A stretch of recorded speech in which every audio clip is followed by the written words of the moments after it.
going on?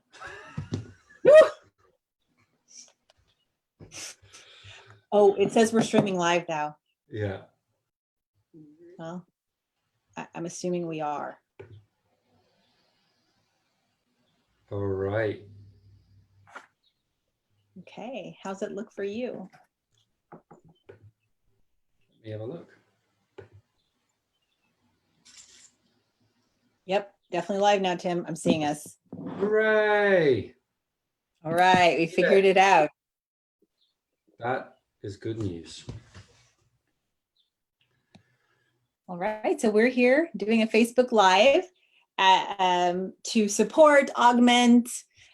We offered our online courses in May. We offered them through June 30th for free. And so because those courses are self-guided and folks can just take them as they'd like, we wanted to offer the opportunity to be with us, to have a chance to ask us questions, tell your stories about the courses or what you have going on, share a little bit about what this means for us. So we're just opening this up for a Facebook Live, and people have questions, come on, join us.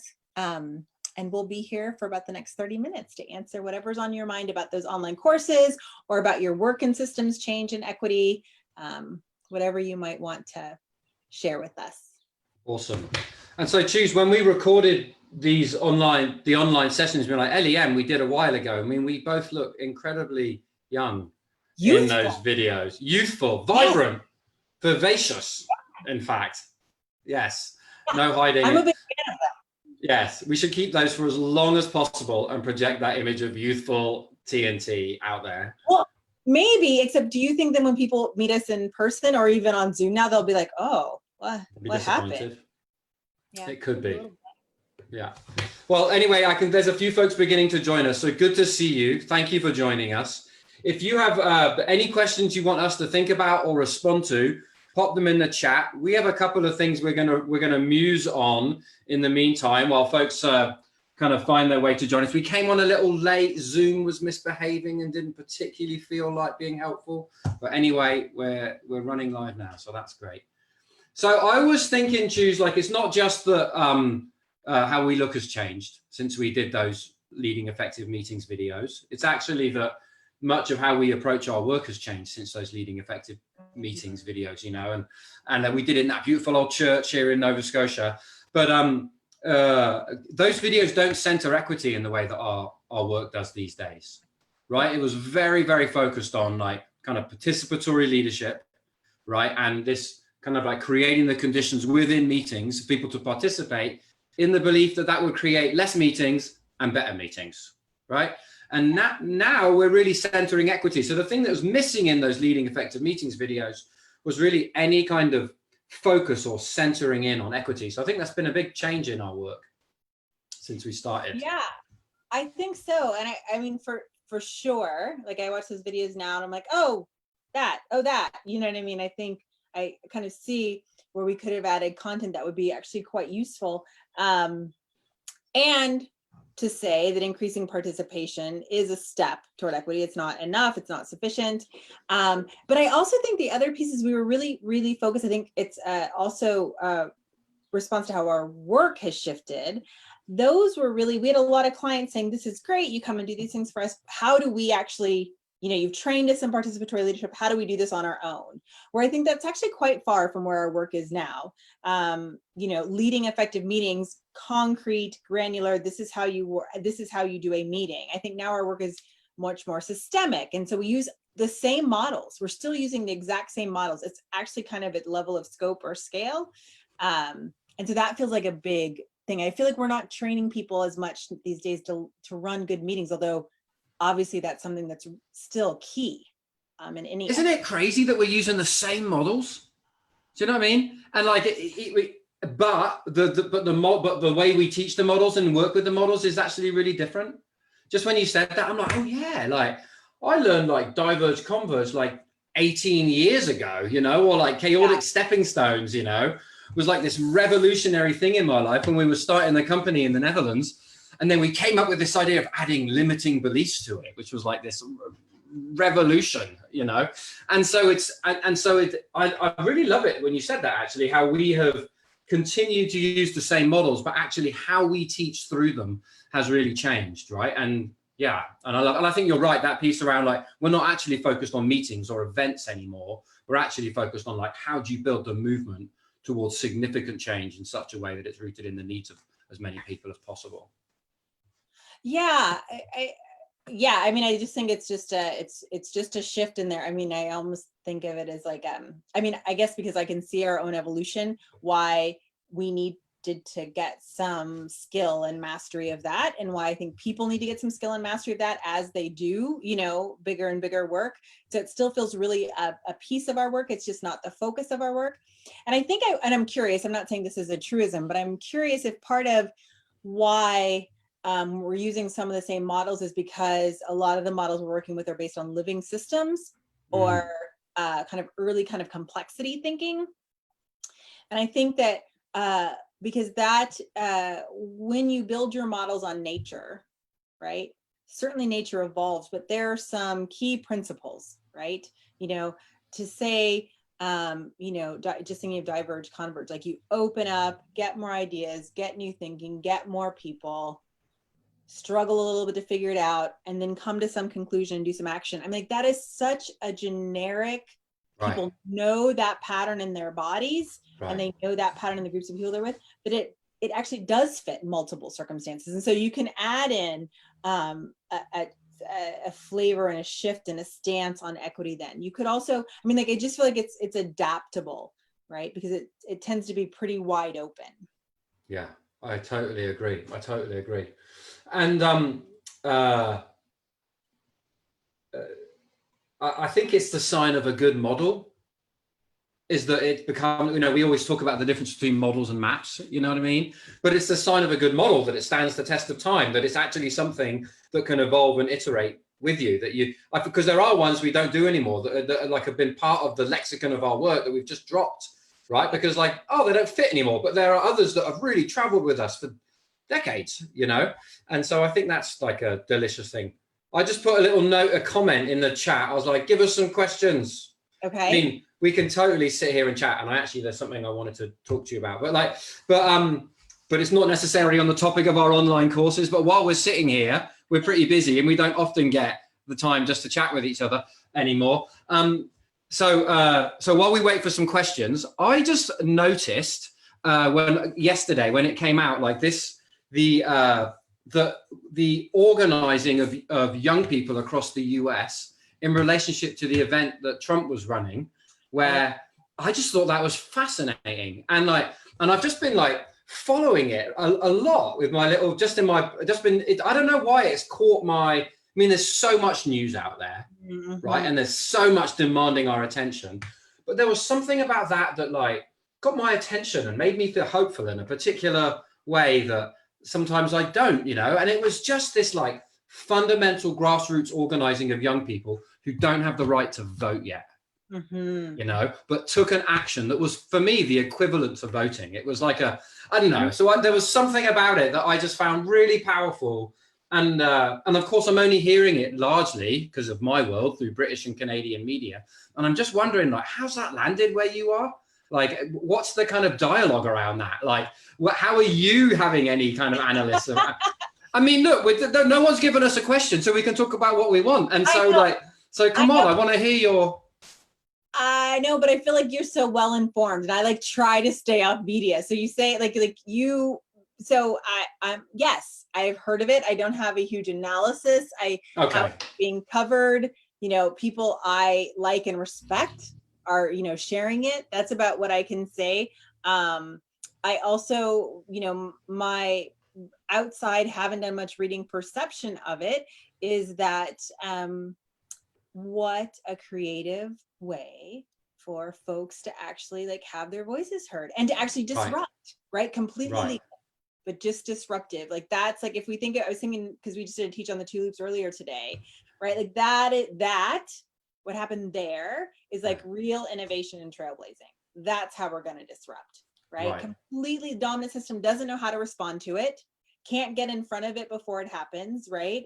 It's like one of those things that's actually really trailblazing and innovative and shocking the the amount of organization in a short amount of time with people who weren't together. Do you know what I mean? That just happened. Like, it's self-organization, right? It's not like there was somebody at the helm telling people what to do. Right. It's more akin to the starlings that you see when they're moving in the sky, or shoals of fish that just, turn simultaneously. There's something of a zeitgeist. And maybe that's why it's so inspiring for me, is that nobody organized it. Do you know what I mean? Of course, there's multiple organizers within it. Like, there are people hosting and convening and spreading, but it has that sense of like a zeitgeist, in the jargon, an emergent response. Do you know what I mean? It wasn't born out of an institution. It wasn't born out of a strategy. It was born out of people stepping up and just self-organizing.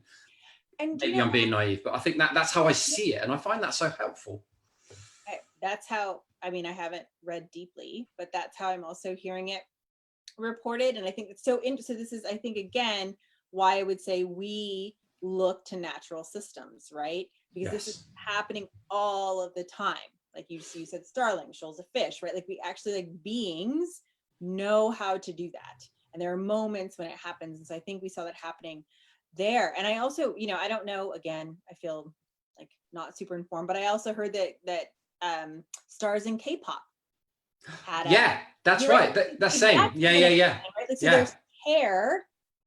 Obviously there's always care from other places about this election or what's happening here, but like, there's care enough to kind of like, in a very legal, right, upfront, clear way to impact.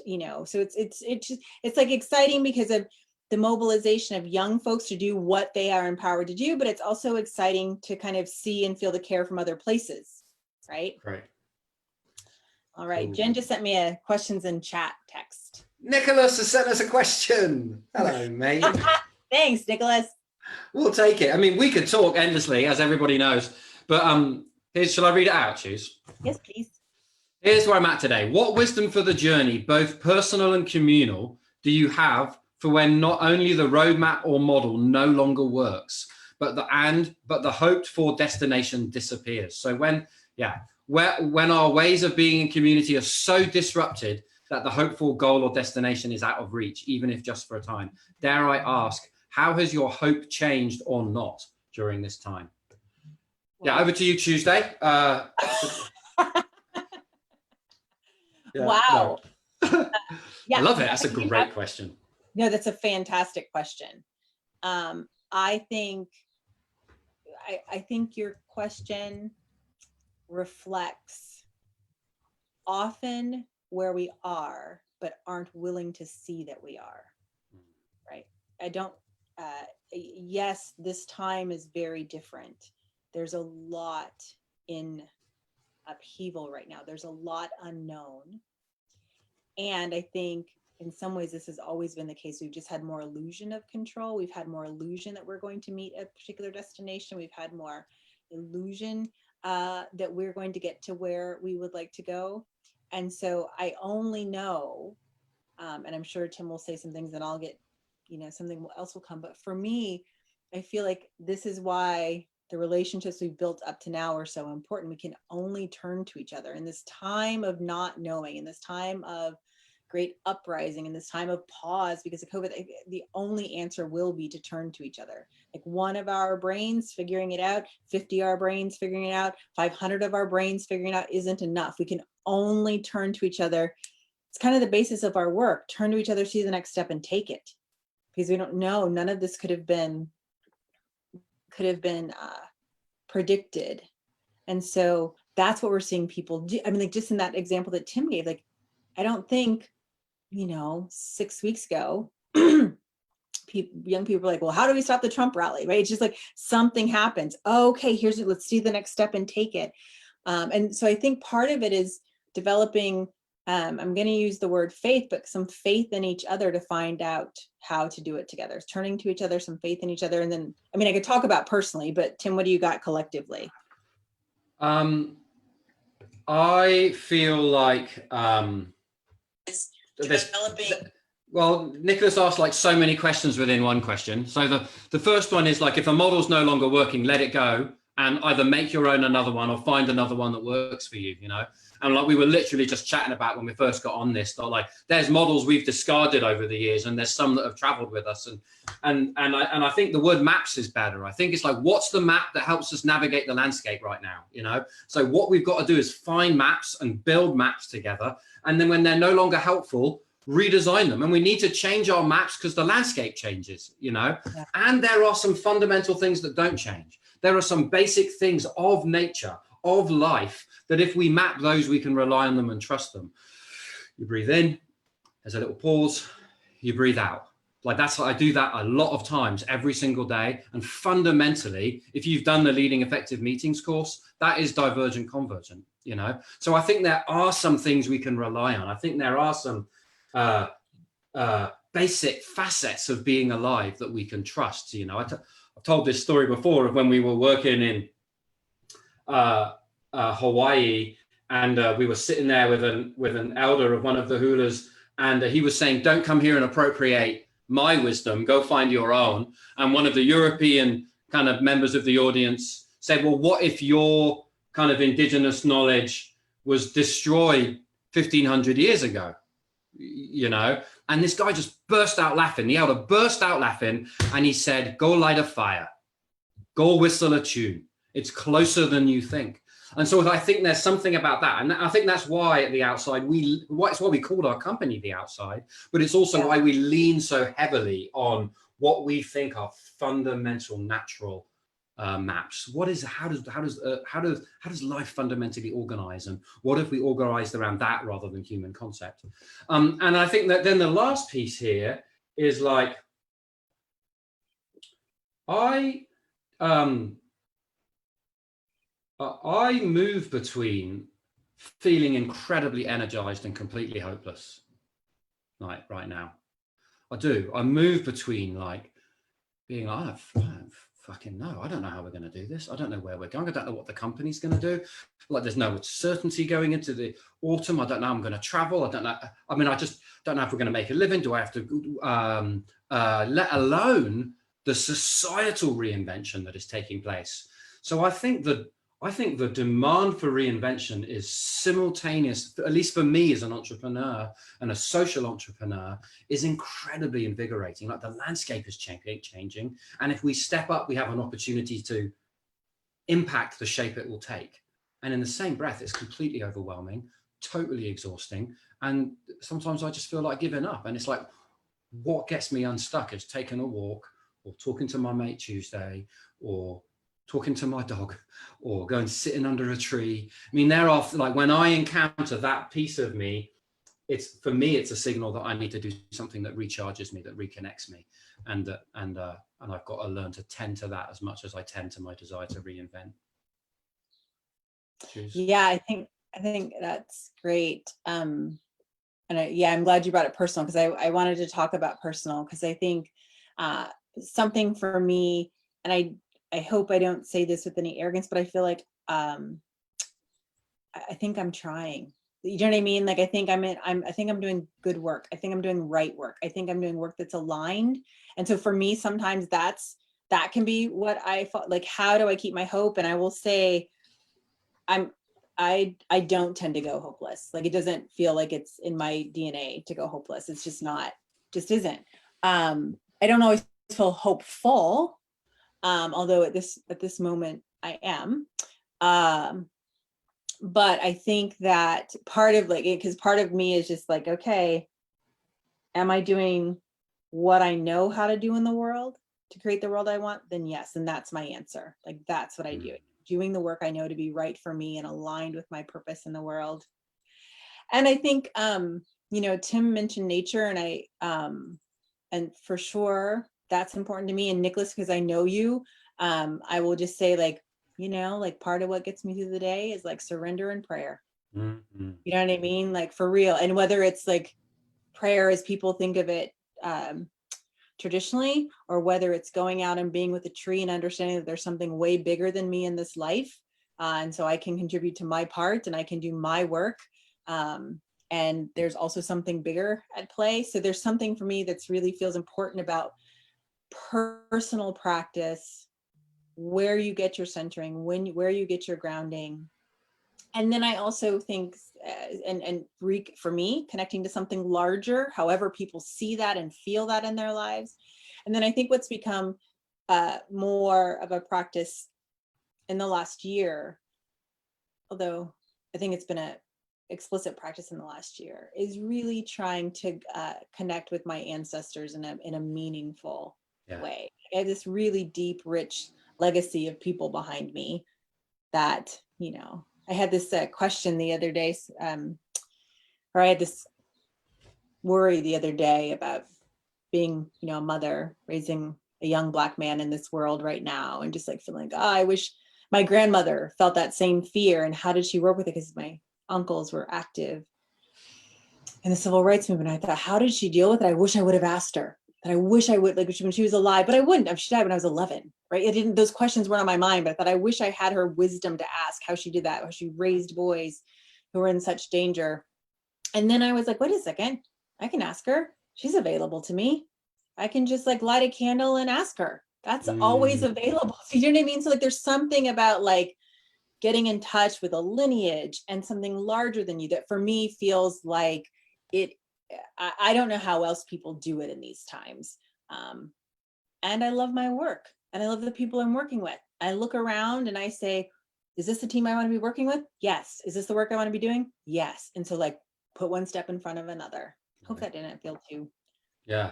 And I just want to say like, and I think there's an enormous discipline to, I mean, for me, I don't know if it's true for everyone, but for what Tuesday's describing is an enormous discipline, right? So like we're in the middle of reinventing our business, taking the entire business online.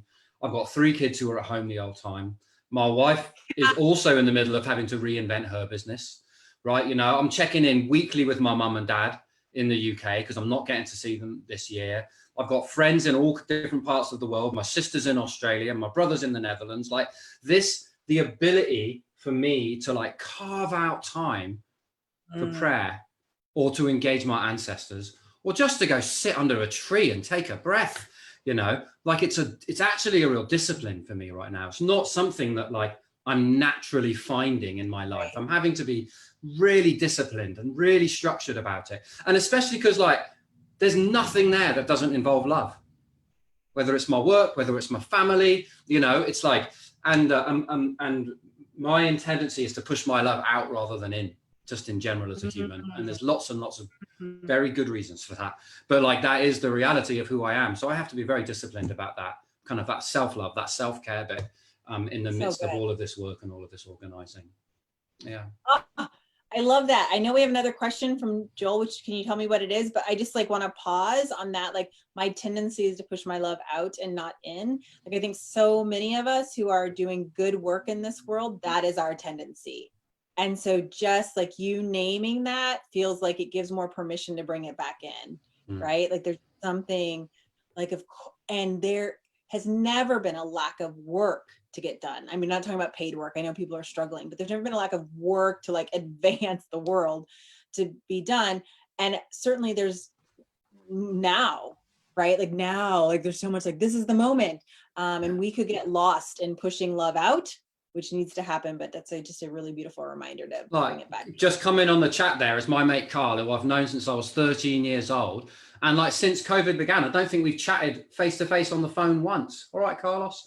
And like, and yeah, and it's literally like, it's like structuring in the time to connect to people that you love and the things that you love. I think it's so important. So really nice to see you on it, Carlos. And there's a question there from Joel, which is like, how do we make the space for people to try different maps than the ordinary when these are so strongly anchored in our minds and structures? Choose. I'm just going to open this door here to let some cold air in. 1 sec. Sure. Do you notice how people ask a question and Tim's like, hey, Twos, answer that question? I'm just saying, I'm just sensing a pattern here. He didn't hear it, so he doesn't know.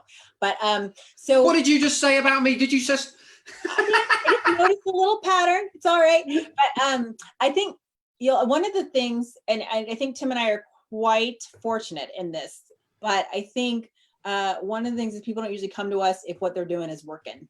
Right. Like, so just to kind of name that. And so in response to your question, I think that there's something about getting a shared sense of what we've tried to now may be good. It's not about dismissing what's, but it's insufficient. And so there's some kind of getting some permission. Can we try something different? Is it time for us to try something different? And to help people kind of see that they might want to try something different. We do a lot of sharing with folks. We know that this is different from your traditional ways of working. We think we're here to do that because your traditional ways of working have gotten you to this place, and we want to go a little bit further, right? And it's usually not very hard for people to hear that. Like, they know that they don't have all the answers. They know that the world is changing rapidly. They know that they have to respond. And like, if people thought they had an illusion of control, COVID coming in has let us know, right? So there's also the benefit of this moment. Like, we actually can no longer work with the maps that we used to have. And so there's something about raising some kind of collective or shared understanding that it's time for some new maps. And it's not, often we'll say, you know, our old answer was to try what we know harder. And try it as hard as we can, and maybe it's time to try something different. But some permission giving for that is good. Is there not something also choose around like need? Do you know what I mean? Like, I feel like often where we help people shift from, because all maps are ways of drawing what we believe. Right? That's what they are. They're like drawings of our beliefs. They're drawings of our approaches, right? They're things we put in the middle that give us a shared language to be able to talk about something that's highly complex and often difficult to discuss, you know? So if we can have a shared map, then we can talk about it together in a completely different way. And so I think there's something about like, what is the need for us to shift our beliefs? What is the need for us to change our model? What is the need for us to change our approach? And so I think if we can surface the need and put that in the center, put the work that needs to be done in the center, because everybody feels it, then somehow it isn't an invitation from me or Tuesday or Joel in Sweden, right? It's like, it's actually an invitation from the work, from the moment, from the time we are in, from the circumstances that demand it. And so I think there's something about that that can drive change in a really different way that makes it less personal, makes it less like, oh, I thought something wrong, and changes it into, I'm adapting to meet reality, you know? And I think that's a lot of how we kind of center the need for people to shift their kind of fundamental beliefs or their approaches or adopt new models or ways of thinking. Is that, yeah? Yeah, absolutely. Yeah. And I would say just, Joel, I think that it's easier from the outside, no pun intended, than from the inside, right? Like, I mean, when people have hired us in, right, it's kind of like they know something's not working. When we're internal to an effort, it can be harder to make that case for need, but I think you can still work it. Cool. There's a question just in there from Summer Sibylle Brown. Hello, mate. And which was like, you know, how does shared, I mean, I'm going to pull it up again to make sure I read it correctly, not summarize. How does the concept of shared work anchor us in rapidly changing situations? How's shared work even helpful, really, when what we're dealing with is increasing uncertainty doesn't seem like there's another side to it, just we need to adapt to it, right? Oh, shall I keep talking? She just nodded at me. No, I feel like that's you. Is that, no? Yeah, that was totally, because when you were gone and got the door, I'm like, do you see, like, when questions are asked, Tim like somehow gets up or he does something else? Oh yeah, it's brilliant. It's like a whole strategy I have. I just get to ask the question. Hey, look, man, this is about me leveraging my white privilege to like raise up my partner of color. Oh, I like it. It's not me. It's not me running away. It's not me running away. I mean, let's be clear. You know, this is, you know. I like it. All right. Well, shall I dive in? Yeah. So I think for me, shared work, like the fact that we have something concrete and practical to do right in front of us, is what keeps people coming back to the table when it gets difficult. Because the uncertainty is what is so disturbing right now. The economic uncertainty, the social uncertainty, the geopolitical alliances, the uncertainty that is my kid going back to school, uncertainty. If there's actually something in the middle that we can articulate that is magnetic, that we agree we all need to work on, right? Then that is what keeps people coming back to the table. For me, if you don't have that, you don't have collaboration. If you don't have something that we actually have agreed this is our work, it's very difficult to keep people engaged and to keep people in conversation with you. And so I think that's the role it plays. It becomes the well we come back to drink from, the magnet that keeps drawing us in, the gravitational pull of the planet. I mean, you know, take your pick of metaphor, but like that's Okay. is that what do you think, Choose? Is that? I think that's great. And I think that's exact. I mean, I don't know. I mean, obviously I'll say more stuff, but I think that that's exactly right. And I think what we've even seen it with our clients, that this idea of we do have work to do together, which may shift based on what's happening externally, right? Like, so we've seen a major shift. We're involved in a project where we were prototyping. That was our work. And then that all went away. But there is a sense that there is work to be done together. And I feel like in some ways, once a group has discovered its shared work, right? When the context shifts, they can feel the DNA of that work and keep at it.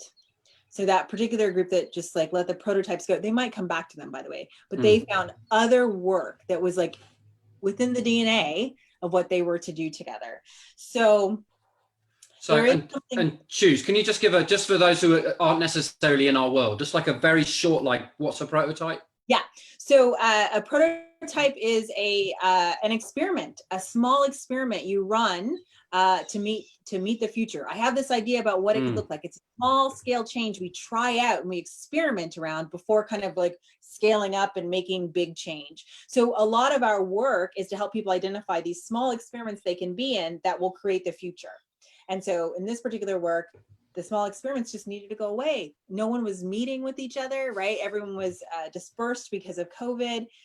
But truly, I use the DNA word, I don't know why, but the gravitational pull of the work was actually about, it was around equity and learning and kind of providing that for their constituents, right? Equity, learning, I'm using my language, right? And they've still managed to do that shared work, and it's had different iterations and different ways it shows up in the world, but that was never lost. And I think once a group finds their shared work, they can find their way through the shifting external context.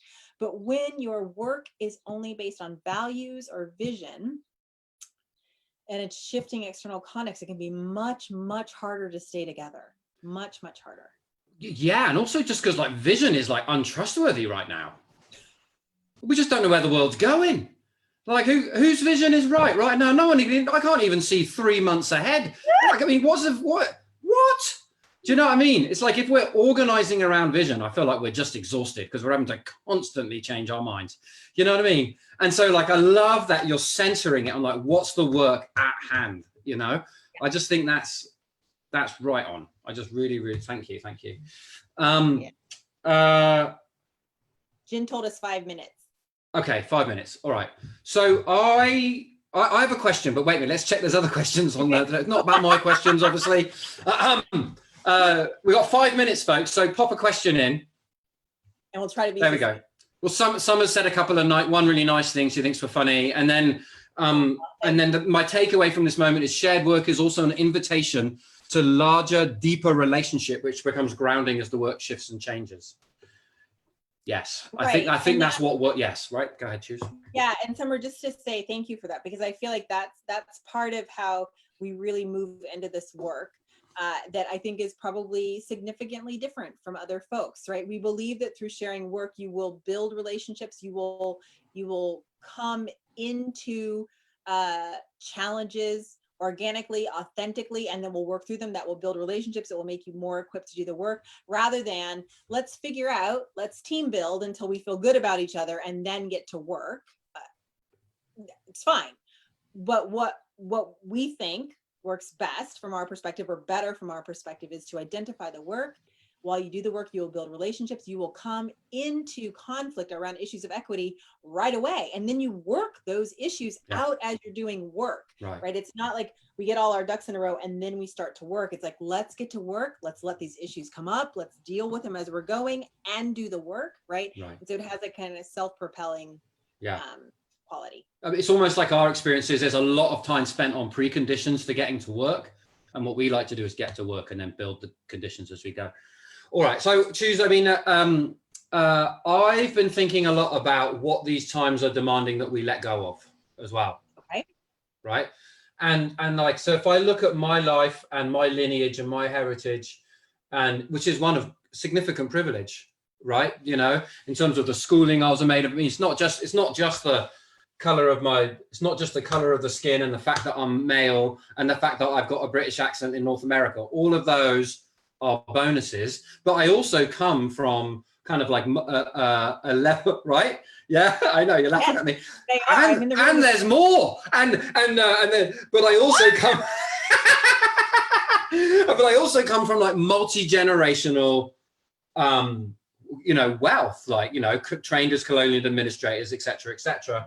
And so there's something interesting for me, just as a person of privilege, being in this dialogue at the moment, which is like, what am I going to have to fundamentally let go of, you know?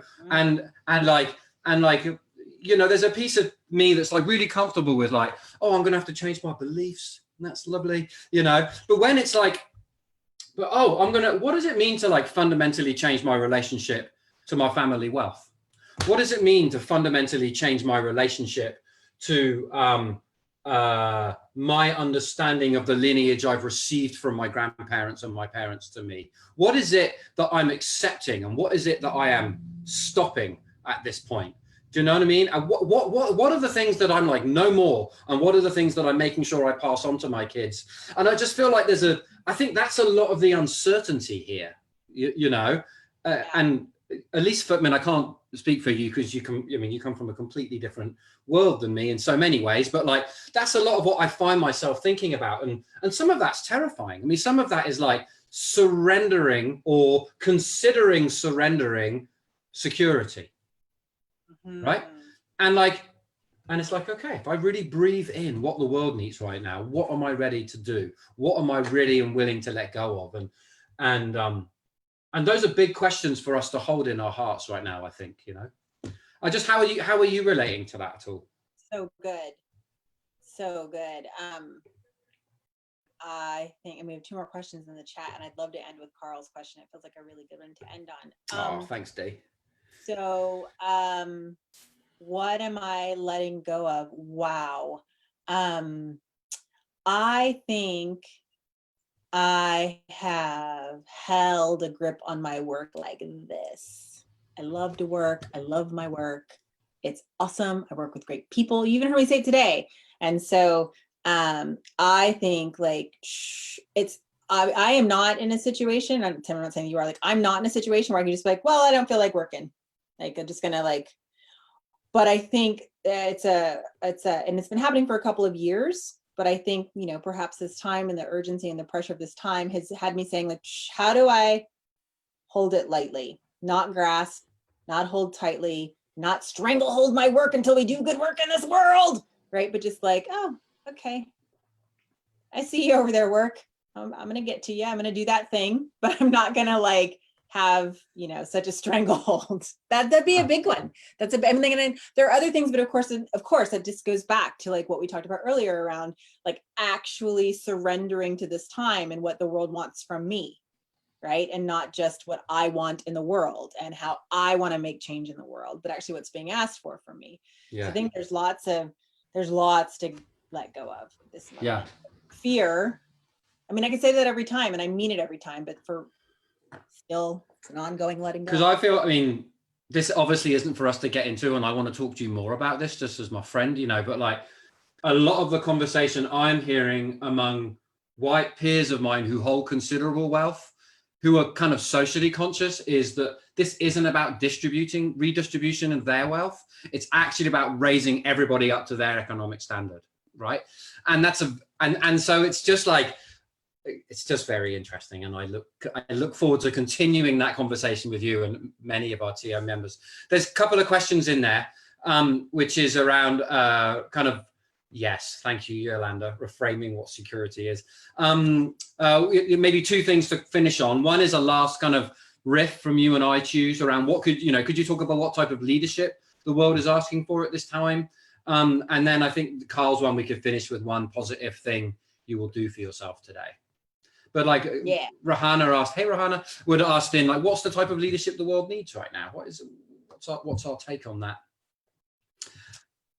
Yeah, well, I mean, I don't want to sound too cliche, but I think that to be a leader now, to meet this particular time, takes an incredible amount of courage, right? To actually see what's happening, to see the reality, to understand that kind of we're on the two loops. We are like going down, our system is failing, and we don't have a new system yet. And so how do you lead that transition? I think probably will require folks to make unpopular decisions, take a lot of hits, be guided by their compass in the face of a collective desire to get control back, or a collective desire to move us back up that loop, right? So I think that if we, I would think right now, the leadership that's needed is like really tuning into what is good for the whole and being willing to follow your own compass to go there, right? Like this is uncharted territory. And so there's something about courage, knowing yourself, being willing to step out, being willing to look to the greater good. But I also think like, what kind of leadership is like that? Like, as I say that, like, that's a lot to do on your own. So like, I need leaders who are like finding each other, right? Yeah, it cannot only be heroic. I think we do need some heroism and some following your, but like, we have to be turning towards each other. Yeah. But, I love it, because that's what I wrote down. I wrote connection, and because I in many ways, like that question is like what needed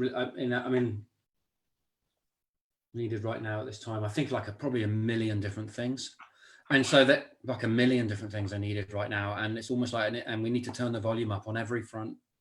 yeah, like we need to stretch this as far as we can stretch it, because when it snaps back, I want it to snap back as close to the future I want as possible. So I think for me it really is like turn the volume up on all fronts and go for it, good humans, right now. But what I find myself doing is like looking around me in my community and reaching out to others, who are like me, who are in some of the questions I'm in, who are like, I find myself like I'm becoming very selective about who I take a walk with and who I spend my time with, and so I think that's a big thing for me. And then the other thing I think is we have to be ready to reinvent, like completely reinvent,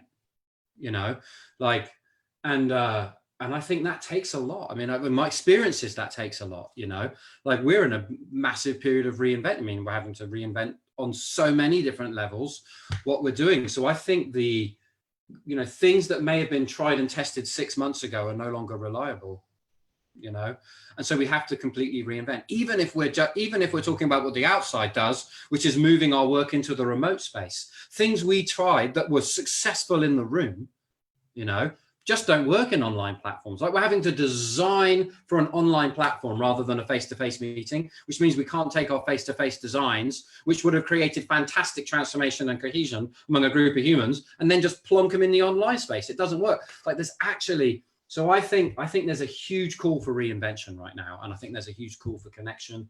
And then it's the same as you, Tuesday, that space to reconnect to your own compass and your own integrity feels critical. And so if I can just see it in the chat there, surrender control. Thanks, Christina. Yes, there's a huge bit around surrendering control. And I know we're about done, but because Rahana asked the question, and it goes right to Carl's question. So I think the other thing that we need right now is the kind of leaders, we need embodied leadership. We need people who are fully in their bodies and ready to like move from that space of like being grounded and centered and expansive. One of the things that I've been talking about lately is like strong back, open heart, right? And so like this embodied leadership, I think that's going to be part of it. So thank you for asking, which gets me right to Carl's.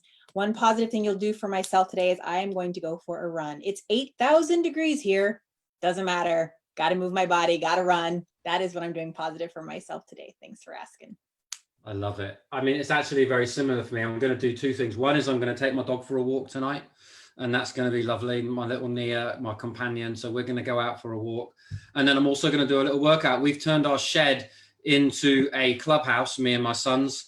And so there's now some weights in there and stuff like that. So I'm going to do that. And I generally, it doesn't work with any of my devices. So I have to go to my CD collection in the shed, which is always really exciting because I was like a mad collector of CDs. So I get to go listen to music I'd never get to hear otherwise, which is always a treasure in my life. Yeah. Nice. Yeah. Nice. Thank you everyone for joining us. It's been great. Thank you. Take good care. And please feel free to continue to comment on the Facebook page. We'll have a look in and we'll check in and reply on those. And also just worth saying that the online courses are still free until the end of June. So if you know people who would be excited or interested to get in there, have a crack. They're completely free until June. And then we'll take it from there. All right. Thanks everyone. Take care, friends. Bye-bye. Bye-bye.